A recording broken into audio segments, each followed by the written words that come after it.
ആലപ്പുഴ അരൂർ തുറവൂർ ഉയരപ്പാത നിർമ്മാണത്തിനിടെ ഉണ്ടായ അപകടത്തിൽ അടിയന്തര സുരക്ഷാ ഓഡിറ്റിംഗിന് ദേശീയപാത അതോറിറ്റി റൈറ്റ്സ് ലിമിറ്റഡ് എന്ന കമ്പനിയെ ഓഡിറ്റിംഗിനായി ചുമതലപ്പെടുത്തി.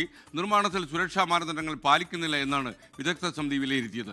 അശ്വിൻ പാലാഴി ആലപ്പുഴയിൽ നിന്ന് വീണ്ടും ചേരുന്നു. അശ്വിൻ, ശരിക്കും ഒരാളുടെ മരണം വേണ്ടി വന്നു ഇത്തരമൊരു സുരക്ഷാ ഓഡിറ്റിങ്ങിന്.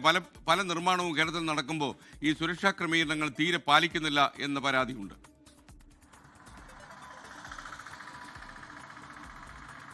ആ പരാതി അരൂർ തുറവൂർ ദേശീയപാതയുടെ ഉയരപ്പാതയുടെ നിർമ്മാണത്തിൽ വ്യാപകമായി ഉയർന്നതാണ്. ഇപ്പോൾ ഈ 2 വർഷത്തിനിടെ ആ പാതയിലെ അപകടങ്ങളിൽ മരിച്ച ആളുകളുടെ എണ്ണം 43 ആയിരിക്കുകയാണ്. സ്വാഭാവികമായും പണി നടക്കുന്ന സാഹചര്യങ്ങളിൽ നടത്തേണ്ട സുരക്ഷാ ഓഡിറ്റാണ് ഇപ്പോൾ ഒരാളുടെ മരണത്തിന് ശേഷം അടിയന്തരമായി നടത്താൻ NHAI ഉത്തരവിട്ടിരിക്കുന്നത്. റൈറ്റ്സ് ഇന്ത്യ പ്രൈവറ്റ് ലിമിറ്റഡ് എന്ന കമ്പനിയെയാണ് ഇതിന് നിയോഗിച്ചിരിക്കുന്നത്. അടിയന്തരമായി തന്നെ ഈ സുരക്ഷാ ഓഡിറ്റ് നടത്തി റിപ്പോർട്ട് സമർപ്പിക്കാനാണ് ഈ റൈറ്റ്സ് ഇന്ത്യ പ്രൈവറ്റ് ലിമിറ്റഡിന് നിലവിൽ നിർദ്ദേശം നൽകിയിരിക്കുന്നത്. ഇതിൽ IRC ചട്ടങ്ങളടക്കം പാലിക്കുന്നുണ്ടോ, അതായത് ഇന്ത്യൻ റോഡ്സ് കോൺഗ്രസ് നിശ്ചയിച്ചിട്ടുള്ള സുരക്ഷാ ചട്ടങ്ങളടക്കം പാലിക്കുന്നുണ്ടോ എന്നുള്ള പരിശോധനയാണ് ഏറ്റവും പ്രധാനമായി നടക്കുക. ഇത് പാലിക്കുന്നില്ല എന്നുള്ളതാണ് ഇന്നലെ വിദഗ്ധ സംഘം NHAI നിയോഗിച്ച വിദഗ്ധ സംഘം അരൂരിലെത്തി നടത്തിയ പരിശോധനയിൽ തെളിഞ്ഞിരിക്കുന്നത്. അതിൻ്റെ അടിസ്ഥാനത്തിൽ കൂടിയാണ് ഒരു അടിയന്തരവും സമഗ്രവുമായ പരിശോധനയ്ക്ക് സുരക്ഷാ ഓഡിറ്റിന് NHAI ഉത്തരവിട്ടിരിക്കുന്നത്. എന്തായാലും ഈ റിപ്പോർട്ടിൻ്റെ അടിസ്ഥാനത്തിൽ കർശന നടപടി എന്നുള്ളതാണ് നിലവിലത്തെ തീരുമാനം. അതായത് ഈ സുരക്ഷാ മാനദണ്ഡങ്ങളൊന്നും പാലിക്കാതെയാണ് നിലവിൽ അശോക ബിൽഡ്കോൺ എന്ന കമ്പനി നിർമ്മാണം നടത്തുന്നതെങ്കിൽ ഈ കമ്പനിയെ കരിമ്പട്ടികയിൽപ്പെടുത്തി നിലവിലെ അരൂർ തുറവൂർ റീച്ചിൻ്റെ നിർമ്മാണത്തിൽ നിന്ന് പോലും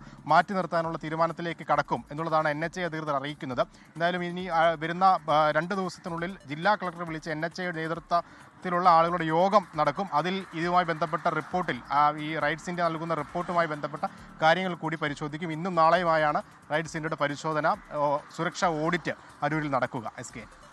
ലോകത്തെവിടെയായാലും ഏത് സമയത്തും 24 വാർത്തകളും ഓഗ്മെന്റഡ് റിയാലിറ്റി പാക്കേജുകളും എക്സ്പ്ലെയിനറുകളും വിശദമായി കാണാൻ ഞങ്ങളുടെ യൂട്യൂബ് ചാനൽ നിങ്ങൾക്ക് സബ്സ്ക്രൈബ് ചെയ്യാം.